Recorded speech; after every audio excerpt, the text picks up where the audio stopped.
하늘이 내린 책 숲을 읽다. 남록과 치유의 숲입니다. 오늘은 자신의 근본을 잊지 않는 나무의 얘기입니다. 6월이 오면 강하고도 독특한 꽃향기로 걸음을 멈추게 하는 나무가 있습니다. 바로 밤나무입니다.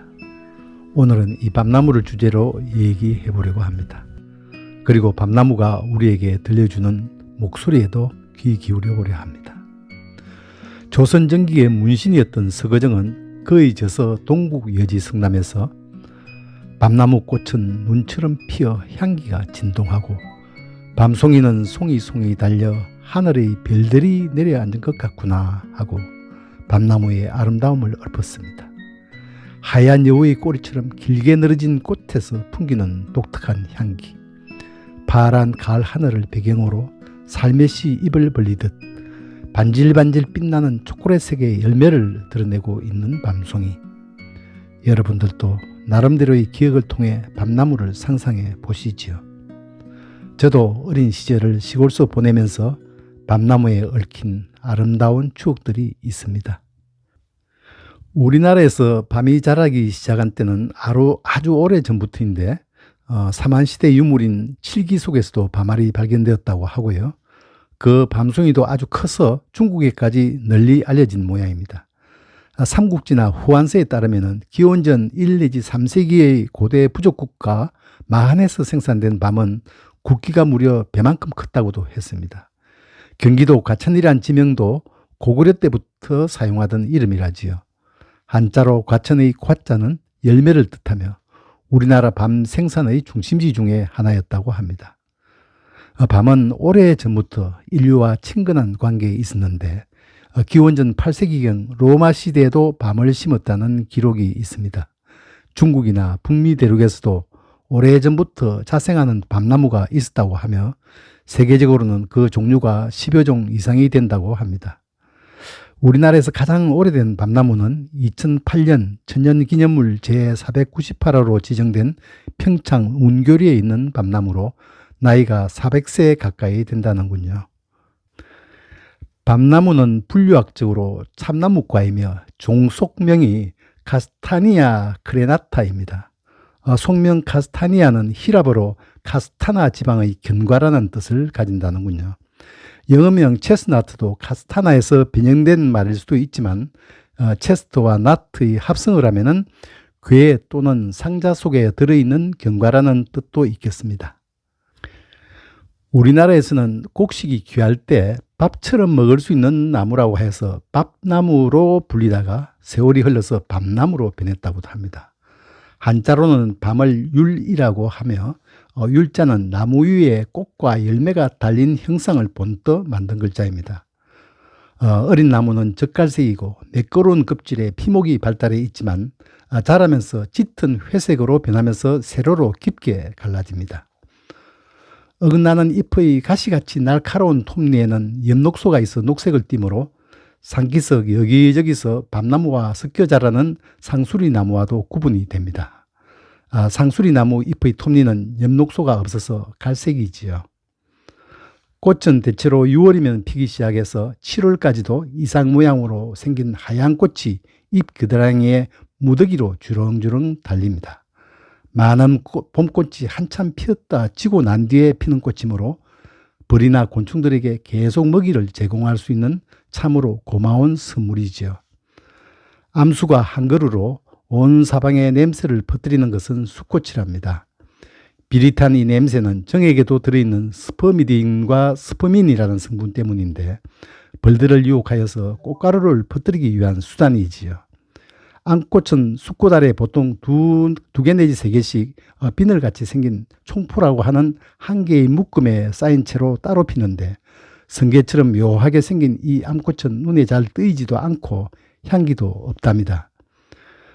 재미있는 것은 암꽃이 개화를 마치면은 그 끝부분에 다시 숫꽃이 피기 시작하지요.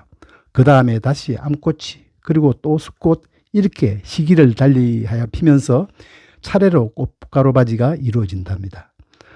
밤꽃의 아르기닌 성분은 정력과 면역력의 증강, 또 심한 설사나 이질, 혈변에도 효과가 있다고 합니다. 그런데 밤나무는 짝짓기에서 제꽃 가루바지, 즉 자가 수분에 의한 근친교배를 철저히 배격합니다.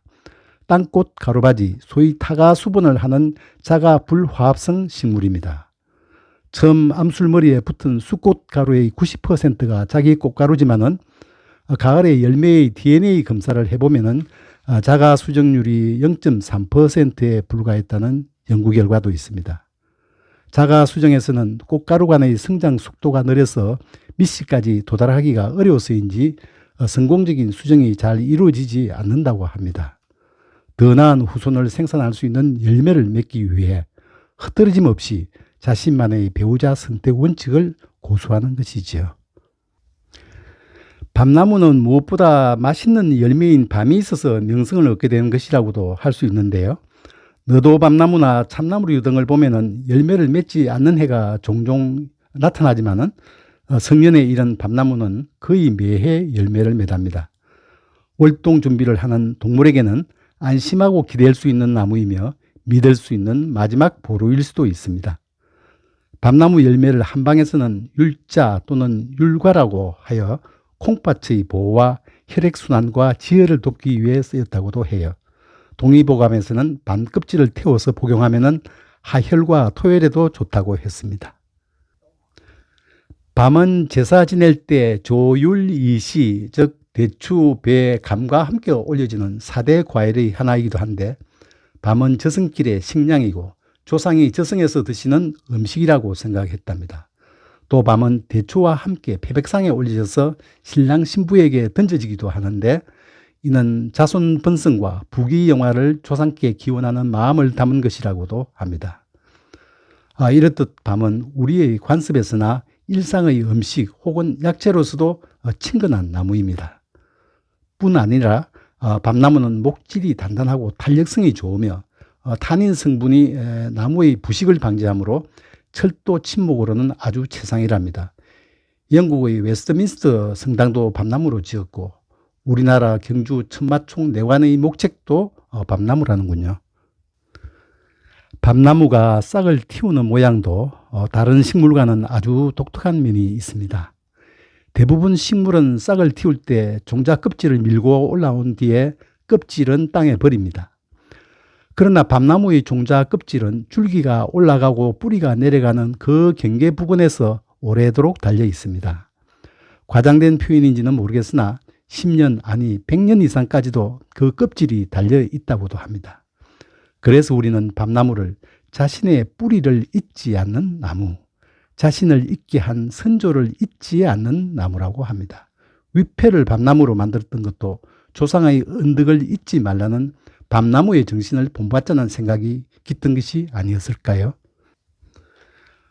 우리는 부모님으로부터 아무런 도움 없이 제 힘으로만 살아온 듯 흔히 선조도 부모도 또 자신의 뿌리도 잊은 듯 행동하기도 하지요.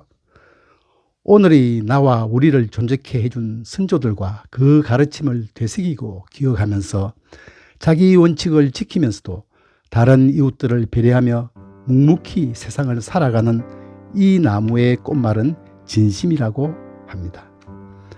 봄, 여름, 가을, 겨울, 비난한 계절과 비바람, 눈보라를 묵묵히 견디며 새움도 돋고 잎과 꽃도 피우며 열매도 맺고 낙엽도 뿌리면서 산야에 조용히 서서 세월의 나이테를 쌓아가고 있는 밤나무. 이 나무가 우리에게 들려주는 진정 어린 목소리에 귀 기울여 봅시다. 현재를 살고 있는 우리는 미래를 지향하고 있지만 우리를 지탱하게 해주는 것은 과거에 내려져 있는 우리의 뿌리입니다. 내가 힘들고 어려울 때 나를 다시 일으켜 세우고 상처로부터 치유받을 수 있게 하는 힘은 내면 깊은 곳에서 들려오는 진정한 내 마음의 소리에 귀 기울임에서부터 시작되겠지요. 그리하여 잃어버린 나의 부분들을 다시 만날 수 있게 되면 근본을 잊지 않는 바로 뿌리의 인식에서 나오는 것이 아닐까요?